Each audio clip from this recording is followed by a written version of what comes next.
Belper Town 2, Long Eaton United 1. I'm joined by Brad Munn. Thanks for joining us, Brad. A day that promised so much at one stage, and we're forward to a defeat today. Let's say first half, I think it's pretty comfy. You're dealing with a threat of a counter-attack. They want to go over, obviously, the full-back and try and get in that way or go direct off it. They went a little bit more direct in the second half and we're better at it. It's just frustrating. It's just frustrating the fact that we've a mistake has led to their first goal, and the lads are all saying the lads elbowed it in on the line, like he's not even a proper goal, like it should be handball, but that's irrelevant. It's a mistake that leads to a goal, but then after that for 5 or 10 minutes we struggled to shake that, then settled again. But I said to them at half time, I said, for me, the reason I'm not coming here ranting and raving is we're getting in so many good areas to then kill people if we want to, and just the decision making on that final pass was poor. I think there's some decent performances in there, but there's also some really off-par performances in there as well. And in the end, you've just been beat by a team that are desperate to go and get themselves in that playoff spot, and we've been there last year.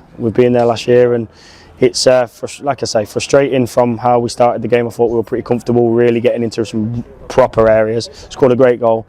And then, it's unfortunate. But, in the end, we get Danny South, don't we? And the big old lad has jumped in at the back post and nodded it in. And that's what he's there to do. So, a shame. The most disappointing thing about that is it's bounced in our 6-yard box. So we've got to go and meet first contact, but then at the same time he looks free as a bird at the back post, so annoying. But luck was on their side today as well, by the way. So the lad who's tried to cross it in the middle of his goal and it's hit both posts. It's just strange game, strange day, strange season.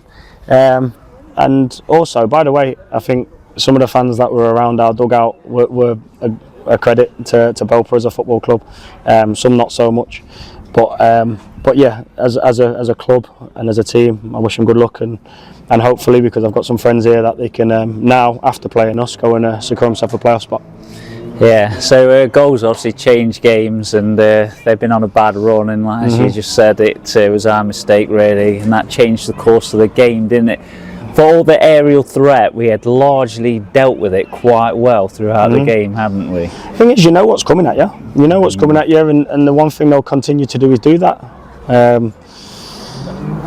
And that's why I'm a little bit frustrated, because it's like a mistake from technically, and again, recycle after a set piece for the second. So it's a common theme. And I've just said this to them. I've shown them things all season and where we need to be better and what we need to do. And it's just a shame that we've ended up conceding them goals here, because if you don't make the mistake in the first half, I genuinely believe we go and win that game. Because I think they start snatching, because they need the points to go and get them in the playoffs. And I said to the boys before the game, I said it's very rare you come to a game where the team that you're playing, you hear the old saying of they've got everything to lose and nothing to gain, but they had everything to lose and everything to gain, so both sides of pressure is on them. Both sides of pressure.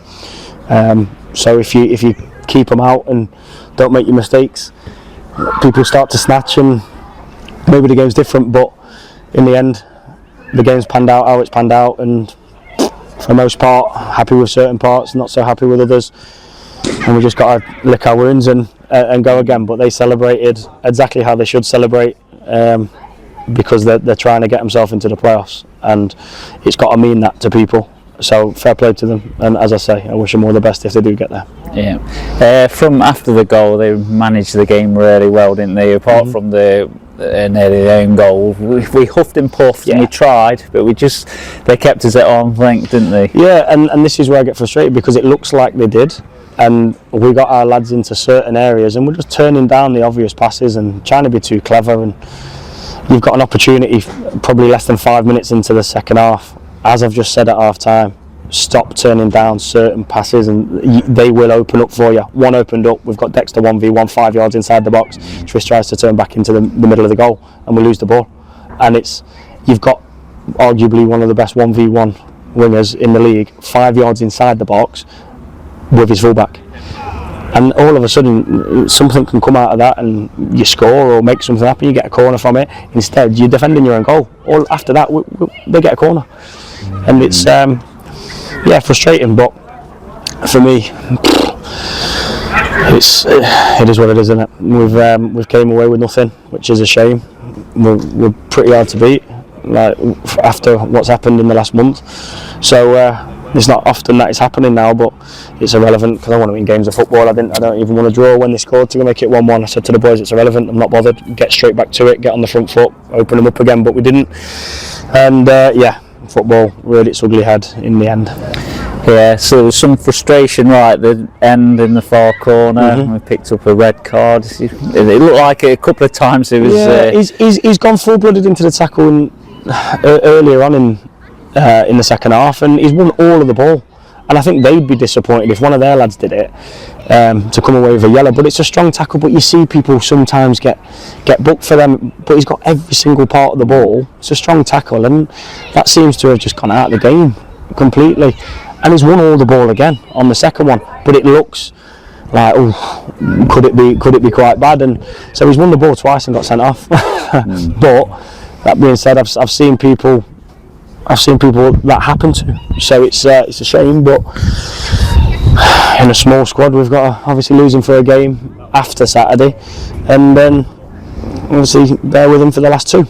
Yeah, going back to what seems a long time ago now, Aaron Betts produced a brilliant goal, didn't he? We always see what he can do at our end of the pitch, but he is capable of doing that as well. It's a pity because it was probably a goal worthy of the game, wasn't it? It's a great finish. We said finally he's got a left foot, but he was excellent in that first half in particular. He was a little less himself, but that's credit to them. I think they shut things off, and as far as I'm concerned, I don't have too many complaints in the end, because if we get back into the game, it's just a scrappy affair, and you think, a little Desmond does you right, but if not, and you win and you lose the game, listen, you dust yourself off, and at the end of the day, they're 5th after 39 games, and we were 13th. So they've been better than us over the season, and in the end, the better team won.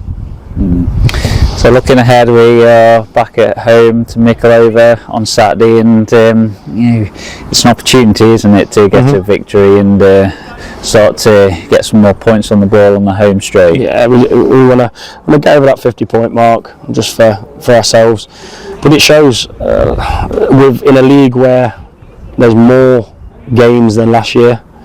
No one's even, I don't think 5th, 4th or 3rd might even get the points tally that we got in less games last year. So it's such a strange league. But anyone can beat anyone. We can beat them, they can beat us. And my job's just to make sure moving forward that we have less ups and down days.